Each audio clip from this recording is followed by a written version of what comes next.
오늘은 로마서 5장 음행에서 떠나라 이런 제목으로 보겠습니다. 우리는 고린도전서를 보면서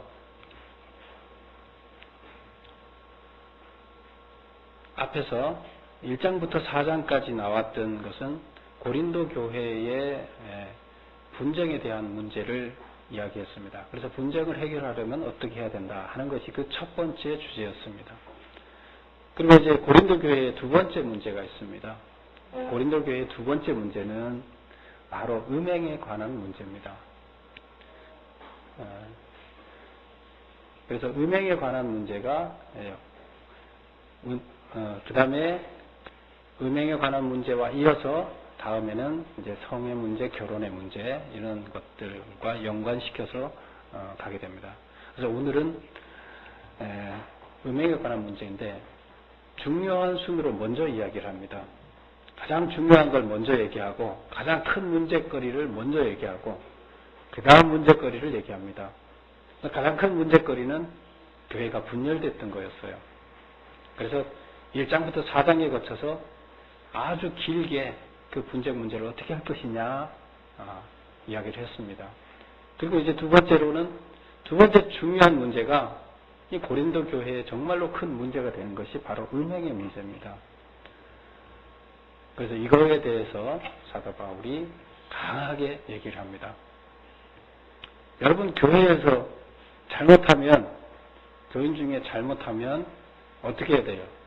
용서를 해줘야 돼요? 아니면 교회에서 내쫓아야 돼요? 어느 게 맞아요? 교인이 잘못하면 교회에서 내쫓아야 돼요? 아니면 용서를 해야 돼요?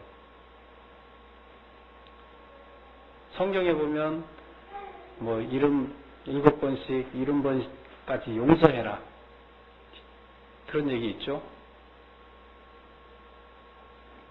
근데 오늘 여기서 보면 교회에서 내쫓으라 그러면 내쫓으라는 것은 출교예요. 출교라는 것은 이 교회에 들어오지 말라는 거예요. 우리 교회에 나오지 말라는 겁니다. 그래서 그 교회에 이제 당회라 그러면 교회 교인들이 다 모인 회의를 얘기를 합니다. 그래서 교인들이 다 모여서 이 사람이 이만저만한데 우리가 우리 교회에 못 나오게 합시다. 이렇게 해서 결정을 해서 교회에 나오지 못하게 내보내는 것을 출교라고 합니다. 그때 사도 바울은 지금 이 음행한 자들을 출교하라고 얘기를 합니다. 근데 왜 출교를 안 시키고 계속 너네가 음행한 자들과 같이 살고 있느냐? 아무 일이 없었던 것처럼 그들과 같이 살고 있느냐? 이렇게 얘기를 하고 있습니다. 사도 바울이 잘못 얘기하는 건가? 예수님은 용서해 주라 그랬는데 여기는 왜 용서하라 하지 않고 내보내라 그런 거예요.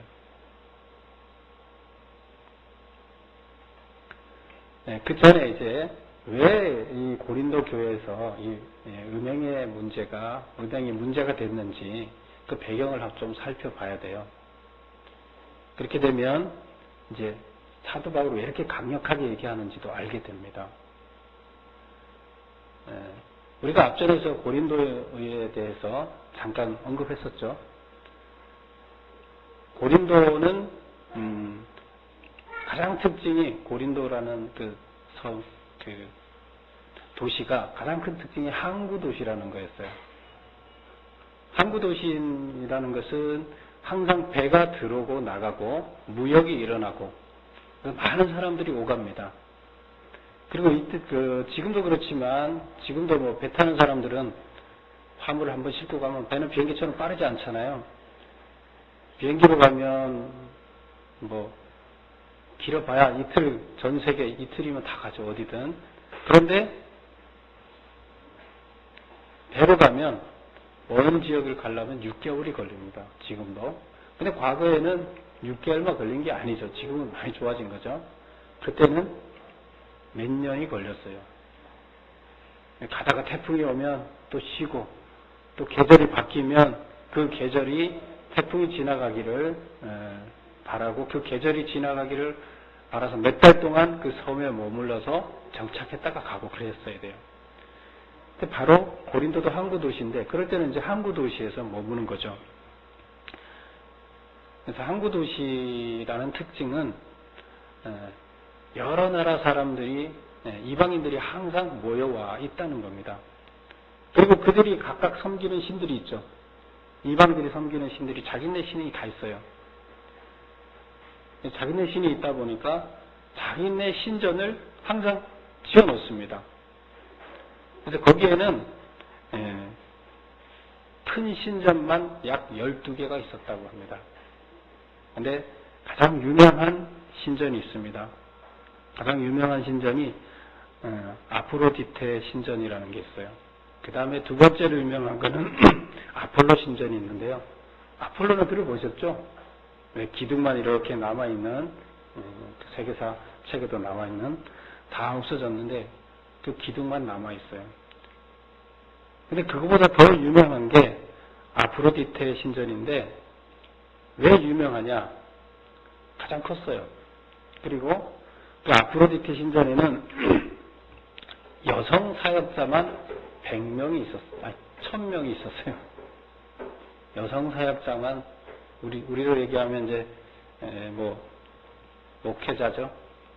그 종교의 그 성전의 목회자만 1000명이 여자만.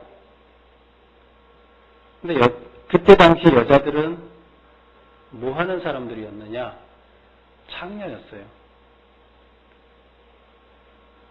지금 우리가 생각하는 문화하고 틀린 거예요. 그때 당시에는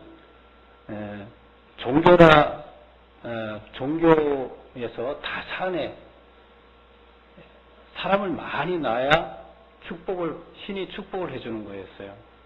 그래서 다산의 축복을 받기 위해서 항상 성창이라는 게 있었어요. 창녀라는 게 있었어요. 그래서 성을 자기네 신한테 바친다는 거예요. 근데 그게 의식행위예요. 그들의 의식행위. 지금 그런다 그러면 그거는 뭐 완전히 이단이고 손가락질 받죠. 근데 그때 당시는 그 문화가 거기에서는 다 그랬어요. 그래서 여기에서 1000명이라는 사람들이 가장 큰 세계에서 가장 큰 항구 도시 중에 하나였는데 이때 그 역사가들이 쓴 거 보면 거기에 그 짐을 날라주는 종들만 60만이 살았다고 그래요. 노예들만. 왜 그러나 하면 고린도가 지금은 이쪽 에게해하고 아드리아해하고 양쪽에 수로를 운하를 팠어요. 그래서 6km라는 운하를 파서 배가 지금 다니고 있어요. 근데 그전에는 고린도 운하가 없었기 때문에 돌아서 몇 달을 돌아서 왔어야 됐어요. 근데 몇 달을 돌 거냐? 근데 거기 몇 달을 도는 것만이 문제가 아니라 거기에는 태풍이 심해요. 상당히 위험해요. 그래서 돌지 않고 여기 와서 짐을 다 내려서 옮기고 이쪽으로 6km를 짐을 옮깁니다. 그리고 배를 육지로 끌어올려서 끌고 이쪽으로 가서 배를 다시 띄웁니다. 혹은 짐을 다른 배에다 옮겨 싣거나 이렇게 해서 갔습니다. 네, 거기만 도는데 최소 3개월에서 6개월이 걸렸다 그래요. 계절에 따라서. 근데 그거를 6km 운하를 통해서 가면 되니까. 근데 그때 당시에는 운하가 없었으니까. 그래서 지금 세계에서 가장 큰 운하, 세계 3대 운하가 중에 하나죠.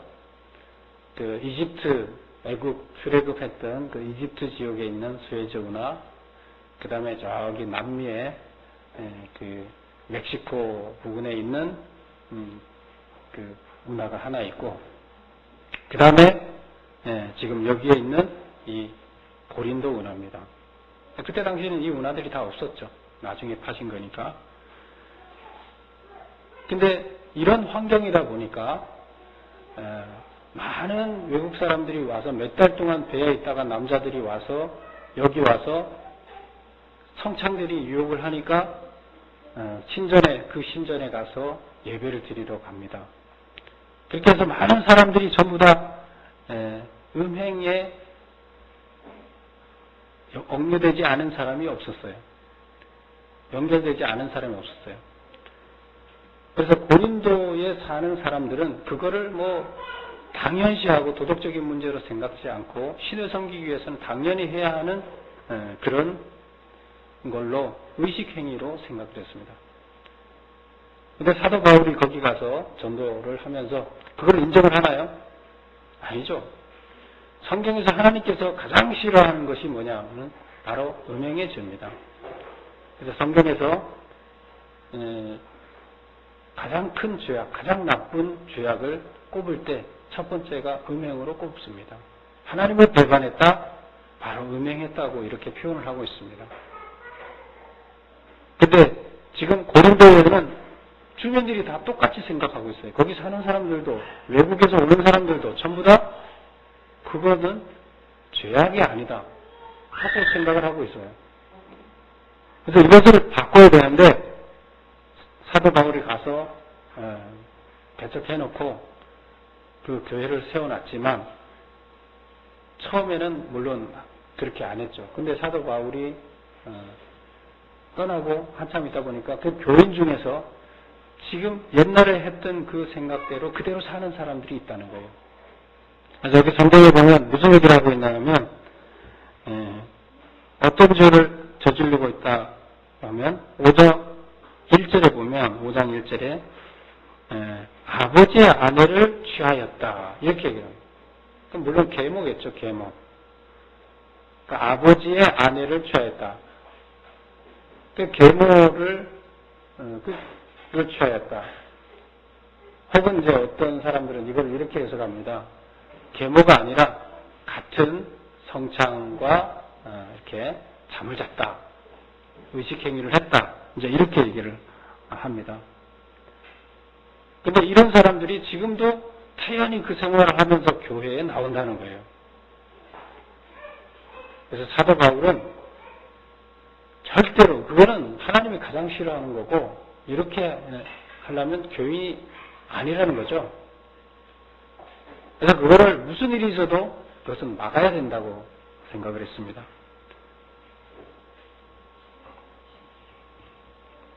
그래서 이때 이 지역에서는 의식 자체가 그거에 대해서 죄의식을 갖고 있지 않고 도덕적으로 잘못됐다고 생각하지 않았습니다.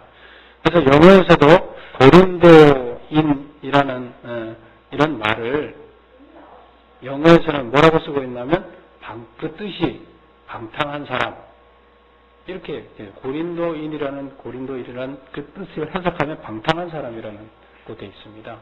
그래서 영어에서도 그렇게 쓰고 있대요. 그래서 고린도 지역은 근본적으로 이런 음행의 문제가 있었습니다. 그래서 이 문제를 변화되지 않고 있는 고린도 교회 내부에 여러 사람이 있는데 그 사람들이 반드시 변화되어야 된다. 그리고 변화되지 않는 사람들은 그 자리에 두지 말고 출교시켜라. 이렇게 얘기를 하고 있습니다. 그러면 출교시킨다는 게 뭐냐면 여기서는 사단에게 내어준다 이런 표현을 쓰고 있습니다. 사단에게 내어준다는 말은 곧 출교시킨다는 건데 교회로부터 밖으로 내보내는 건데 출교의 목적은 그럼 뭐냐? 교인이 됐던 사람을 이제 교회 나오지 말고 다시 교인이 아닌 걸로 내보내는 거잖아요. 그렇다 그러면 우리가 전도를 해야 하는 목적에서 봤을 때는 잘못된 거잖아요.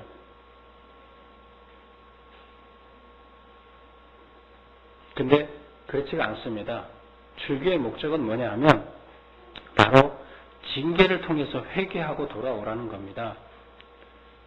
교인으로 들어왔는데 아직도 음행을 당연한 걸로 생각하고 있는 사람들은 회개하고 다시 돌아올 기회를 줘서 내보내라는 거예요. 구원받으려면 이거를 뿌리 뽑아야 된다. 너 마음에서부터 뽑아내야 된다. 그렇지 않으려면 교회 나오지 마라. 이렇게 해서 뿌리를 뽑아내야 된다는 겁니다. 그래서 그 친구가 깨닫고 절대로 이거 해서는 안 되는구나. 내가 계속 과거처럼 이 습관에 잡혀 있으면 교회 나갈 수가 없구나. 그래서 나를 안 받아주는구나. 이렇게 해야 된다는 거예요. 그래서 출교를 안 시키고 같이 생활하면 안 된다고 얘기를 합니다. 그래서 출교를 한 사람은 여기서는 표현에 마귀에게 내어줬다. 이렇게 표현하고 있습니다. 그럼 출교한 것은 마귀 내준 거예요. 교회에서 내쫓은 거니까. 교회 나오지 말라 한 거니까.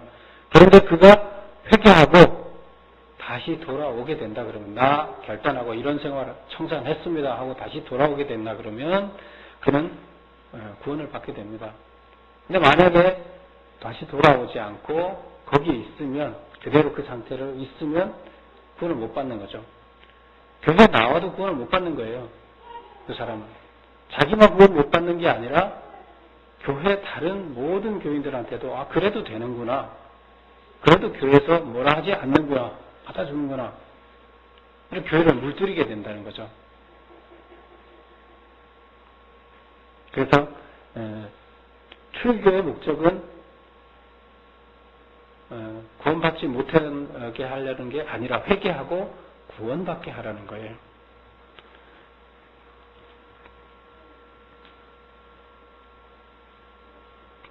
자, 우리 5절을 한번 읽어보겠습니다. 5장 5절 다 같이 시작.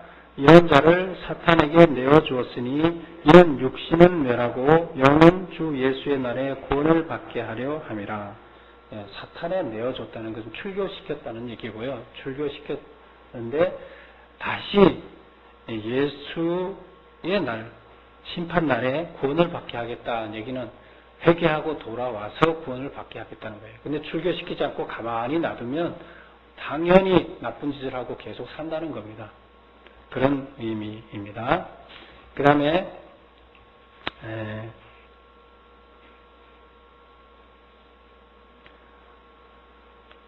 3절에 보면 이런 얘기가 나옵니다. 내가 실로 몸으로는 떠나 있으나 영으로는 함께 있어서, 또 지금 고린도 교회인들한테 사도 바울이 얘기하는 거예요. 사도 바울은 지금 에베소에 있잖아요. 그래서 떠나 있어요. 그러나 마음은, 내 영은 거기 있다.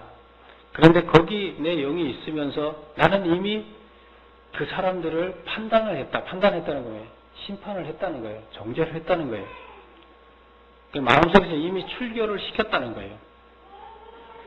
근데 우리 앞에서 보면 4장에서는 사람이 사람을 어떻게 심판을 하느냐, 심판하지 말라 이렇게 얘기를 했잖아요. 그러면 거기서 심판하지 말라 그래놓고 5장에 와서는 바로 심판을 하고 말이 되느냐, 이게 무슨 차이가 있느냐는 거죠. 앞에서는 자기도 나쁜 짓을 하면서 자기도 하나님 뜻대로 제대로 살지 못하면서 다른 사람을 평가를 하는 이런 것을 하지 말아라, 이런 얘기였어요. 내가 구원 받을 수 있느냐, 구원 받지 못하느냐, 그거는 나도 모르는 거예요. 근데 그러면서 다른 사람이 구원 받느니 못 받느니, 죄를 졌느니 안 졌느니 그걸 하지 말라는 거예요. 그러나 지금 5장에서는 음행에 관한 문제는 분명하게 알 수 있는 거잖아요. 이것은 마음의 죄가 아니고 분명하게 알 수 있는 건데, 이걸 습관적으로 계속 행하고 있다는 것은 교인으로서 해서는 안 되는 거예요. 그래서 이런 사람은 교회 다니면서 계속 나쁜 짓을 하는 사람은 잘라서 내보내라는 거예요. 교회 다니면서 나쁜 짓을 해도 된다고 생각하는 이런 사람들은 허용하면 안 된다는 겁니다. 그 사람들을 구원 못 받게 하기 위해서 내보내는 게 아니죠. 자기 잘못을 깨우치고 돌아올 수 있게끔 기회를 주는 거예요. 그래서 이때 이런 판단은 하라는 겁니다. 분명하게 이렇게 정해진 이 죄를 짓는 사람들한테는 아니다, 출교라는 걸 왜 만들어놨어요? 그러면 출교가 없어야죠. 그래서 이 판단을 해서 이때는 분명하게 출교를 시켜라 하는 얘기입니다. 그리고 이제 누룩에 관한 이야기가 나옵니다. 누룩. 우리 성경에는 누룩을 두 가지 의미로 사용합니다. 좋은 의미로도 쓰고 나쁜 의미로도 쓰이는데 주로 나쁜 의미로 누룩은 쓰입니다. 그래서 누룩은 뭐냐 하면 나쁜 악이에요. 악. 나쁜 악이 들어가 있는데 누룩 효모 요만한 거 하나 들어가잖아요. 그러면 빵을 전체로 부풀게 만들어요. 효모라는 미생물이 들어가서 미생물이 금방 번식을 해서 빵을 부풀려 올리는 거죠. 그래서 그 작은 미생물이지만 그가 전체로 번지는 거예요. 교회 안에 이런 음행을 하면서 교회를 다녀도 된다는 생각을 가진 사람이 하나가 있었는데 그 한 사람이 태연하게 교회를 계속 다니면서 계속 그 짓을 하고 있으면 어느 순간에 보니까 번져서 효모처럼 번지게 된다는 거예요. 그걸 누룩이라고 그러는데 누룩처럼 번져서 모르는 순간에 금방 번진다는 얘기예요. 그럴 때 어떻게 해야 된다? 누룩을 버리라는 거예요. 그 누룩이 들어있는 인간 자체를 버리라는 거예요. 누룩이 뭐예요? 악, 죄, 음행을 해도 된다는 생각을 가진 그 사람, 그 생각이 누룩이에요. 그래서 그거를 이 육체에 넣어갖고 있는, 생각 속에 넣어갖고 있는 사람을 버리라는 거예요. 출교시키라는 얘기죠. 똑같은 얘기를 반복해서 하는 거죠. 그래서 누룩에 비유하면서 누룩이 나쁜 것인데 금방 번진다. 그래서 그걸 버려야 된다. 이렇게 얘기를 하고 있습니다. 그래서 누룩을 버리면 우리는 원래 순수한 누룩이 들어있지 않는, 나쁜 균이 들어있지 않는 그대로 유지가 되지만 누룩이 들어왔을 때는 순식간에 유지가 안 된다. 그래서 우리는 그대로 순수성을 유지해서 정직과 성실로 하나님을 섬겨야 됐다. 이런 얘기입니다. 그리고 그 다음에 이어지는 이야기는 뭐냐면 9절을 같이 한번 읽어볼까요? 9절 시작. 내가 너에게 쓴 편지에 음행하는 자들을 사귀지 말라 하였거니와. 여기서 보면 사도 바울이 지금 이게 처음 보낸 편지가 아니고요. 이 앞전에 보낸 편지가 있어요. 근데 그걸 고린도 전서라고 선택을 해서 성경을 만들지를 않았을 뿐이에요. 근데 앞전에 보냈던 편지에서 썼다는 말을 지금 여기서 나오고 있습니다. 그래서 앞전에 무슨 말을 썼다고요? 음행하는 자들을 사귀지 말라. 이 말은 이 세상에 음행하는 자들이나 탐하는 자들이나 속여 빼앗는 자들이나 우상 숭배하는 자들은 도무지 사귀지 말라는 것이 아니다. 근데 그 전에 편지를 써서 음행하는 자들과 사귀지 말라고 썼더니 그거에 대한 오해가 일어나서 잘못 해석을 했다는 거예요, 편지를.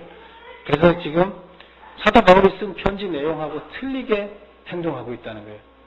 그건 뭐예요? 무슨 뜻일까요? 믿지 않는 사람들과 단절하라는 뜻이 아니다는 거예요. 지금 세상에는 고린도 지역의 주민들이 전부 다 자기들은 그렇게 살았어요. 여지껏 살아왔고 지금 자기들은 아무 문제가 없어요. 도덕적으로. 그렇게 살고 있어요. 나쁜 짓이 아니라고 생각해요. 그 음행이. 근데 그들과 단절하라는 얘기로 지금 알아들었어요. 그래서 교회 다니는 사람들은 세상 사람들하고 아예 단절하고 살으라는 얘기로 알아서 고린도 교인들이 고린도시에 있는 사람들하고 아예 말도 안 하고 지내려고 그러고 있어요. 밥도 같이 안 먹으려고 그러고. 그런 현상이 일어나고 있어요. 근데 사도 바울이 설명합니다. 내가 지금 앞전에 썼던 편지에서 음행하는 자들과 사귀지 말라는 것은 세상 밖에 있는 사람 얘기한 게 아니다. 그러면 고린도 교회에 있는, 고린도 지역에 있는 사람들 아무하고도 안 살면 어떻게 살아요? 고린도 교인들끼리만 살 수 있어요? 절대 못 살죠. 그 얘기가 아니라 최소한 하나님을 믿기로 작정한 사람, 교회 안에서는 음행하는 자들을 그냥 두지 말라. 교회 안에 들어와서 음행을 하면서 당연시하는 사람들은 아예 교회 안에서 상종하지 말라는 거예요. 내보내라는 거예요. 다시 말해서. 정신 차리고 다시 그런 짓 안 하기로 하고 결단을 하고 들어오면 받아주고 내보내라. 이런 얘기를 계속 반복해서 얘기를 하는 겁니다. 그래서 그 얘기가 바로 이들과 말도 하지 말고 사귀지 말고 밥도 같이 먹지 말고 이렇게 얘기를 합니다. 그것은 교회에 오기로 작정한 사람들, 교인이 된 사람들을 얘기합니다. 교인이 된 사람들은 구별되어야 된다는 거예요. 하나님 보시기에 합당한 삶을 살게 구별되어야 된다는 겁니다.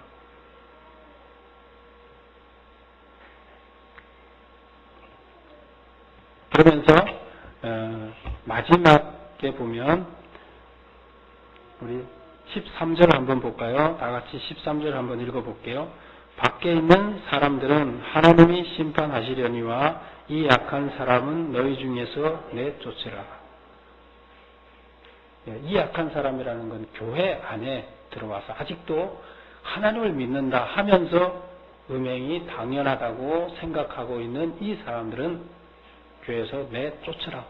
교회 안에 이런 누룩이 들어오면 안 된다. 그것을 당연시하는 생각이 들어오면 안 된다는 거예요. 지금 세상은 그렇게 살고 있어요. 그러나 하나님을 믿기로 작정한 사람들은 그렇게 살면 안 된다는 거예요. 그래서 교회 안에 그들이 그런 생각을 갖고 들어오면 누룩이 되는 거고 그들에 대해서는 심판을 하라는 거예요. 심판을 해서 심판이라는 건 재판을 해서 내보내라는 거예요.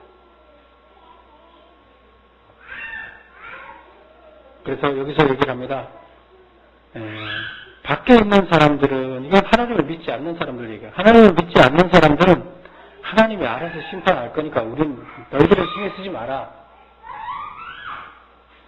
하나님을 믿으면서 교회 안에 들어온 사람들은 너희가 심판을 해라. 판단을 해라. 그러나 밖에 있는 사람을 하나님이 알아서 할 거니까 니네가 그들이 죄인이다, 상종을 하지 마라. 그런 거 하지 말라는 거예요. 그리고 그들은 변화돼서 교회로 다시 들어와야 할 전도의 대상인데 그들하고 단절하면 이게 안 되죠.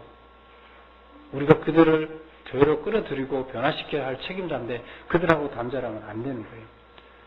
그래서 교회 안에서 음행의 문화가 그냥 놔두면 고린도 지역에서는 당연시되는, 모든 종교들이 다 당연시하고 있으니까, 그리고 그것을 그 신전 자체에서 적극적으로 하도록, 음행을 하도록 유도를 하고 있는 그런 상황이기 때문에, 그러나 교회에서는 절대 안 된다. 하나님께서 가장 싫어하는 것이 음행의 문제입니다. 우리 창세기에서도 보면 가나안 땅에서 자식들이 며느리를 얻지 못하게 합니다. 부인을 얻지 못하게. 그 이유가 뭐였어요? 바로 이런 문화가 그대로 거기도 있었기 때문에 가나안 지역에서도 똑같이 음행의 문화가 있었어요. 신을 섬긴다는 것 자체가 바로 이 음행을 하는 거였어요. 그래서 가나안 지역에 있는 여자들을 맞이하지 않게끔 했고 맞이하지 않았습니다. 왜? 이런 하나님은 하나님의 뜻하고 정반대되기 때문이에요. 그래서 가정에서는 하나님께서 가장 싫어하는 이런 음행의 문제, 하나님을 믿는 가정에서는 있어서는 안 된다는 겁니다. 바로 오늘날은 그래도 과거보다 많이 좋아졌죠. 전 세계가 다 이런 문화는 사라졌잖아요. 이런 거는 잘못됐다고 도덕적으로 이미 이제 판정을 내려서 그래도 많이 다행이죠. 근데 최근 들어서 다시 동성애니 허용이니 하고 또 이상하게 혼란스러워지고 있는데, 어쨌든 그것이 옳은 것이 아니다는 인식들은 온전하게 변화되어 있죠. 그래서 하나님의 역사, 하나님께서 세상을 이끌어 가시고 하나님 나라를 만들어가는 그 과정은 과거보다 지금 많이 진척이 되어 오고 있습니다. 이것은 전 사람들의 의식을 통해서 하나님 나라가 한 발씩 한 발씩 만들어져 가고 있습니다. 바로 하나님의 말씀이 어떤 방법으로든 하나님의 뜻이 세상을 변화시키고 있는 겁니다. 근데 우리들이 바로 그 선두에 서서 우리들은 본을 보여야 됩니다. 그리고 하나님께서 원하시는 그 순수함이 하나님의 뜻을 보여줄 수 있는 데가 교회인데, 그 교회에서 그것이 행해지지 않는다면 하나님을 보여줄 수가 없는 것이죠. 그래서 사도 바울은 고린도 교회에서는 분열의 문제 다음으로 가장 큰 문제가 바로 이 문제인데 이게 해결되지 않는다면 안 된다. 그래서 교회는 무슨 일이 있어도 음행하는 자들은 교회에서 내보내라, 쫓아라 이렇게 얘기를 하고 있습니다.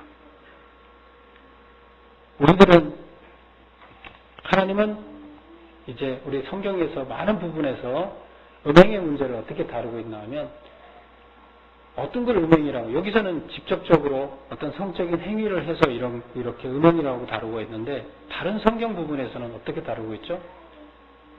우리 예언서에서는 어떤 것을 음행이라고 그럽니까?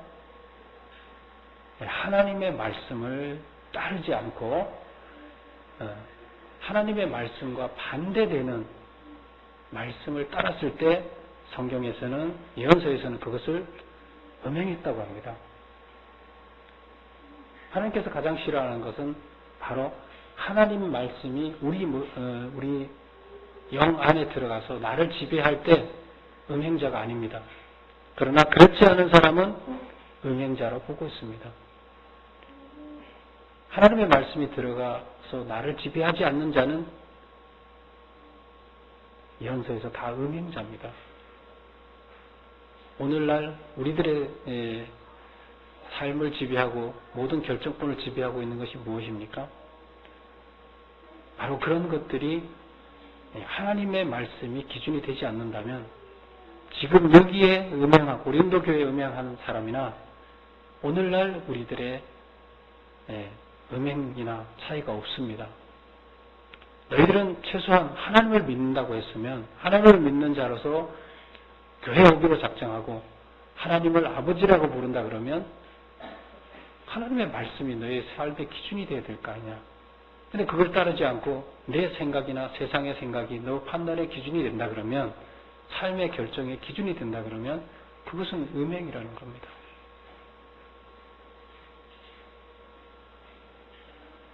그래서 우리는 고린도 교회처럼 살지 않으니까 음행자가 아니다. 천만의 말씀입니다. 하나님께서는 지금 우리한테 그런 메시지를 주시는 겁니다. 고린도 교회 교인들을 통해서 하나님 말씀을 따르지 않는 그런 것을 음행이라고 우리한테 얘기하며, 그런 자들은 교회에 있으면 안 된다고 얘기를 합니다. 여러분께서는 말씀이 여러분 중심에 자리 잡고 여러분을 이끌어가는 그런 여러분이 되시기를 축원합니다. 기도하겠습니다. 아버지 하나님, 고린도 교회의 악들, 고린도 교회에 하나님께서 가장 싫어하는 음행의 문제들에 대해서 사도 바울을 통해서 큰 지적을 했습니다. 크게 지적을 했습니다. 아버지 하나님, 오늘날 그것은 또한 우리들을 향한 하나님의 지적이라고 느낍니다.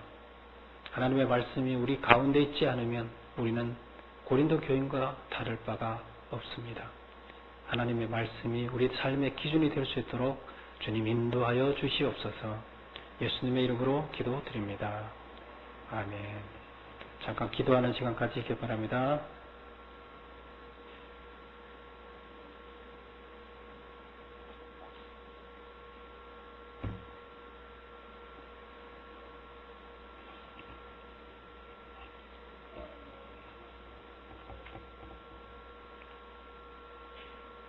아멘.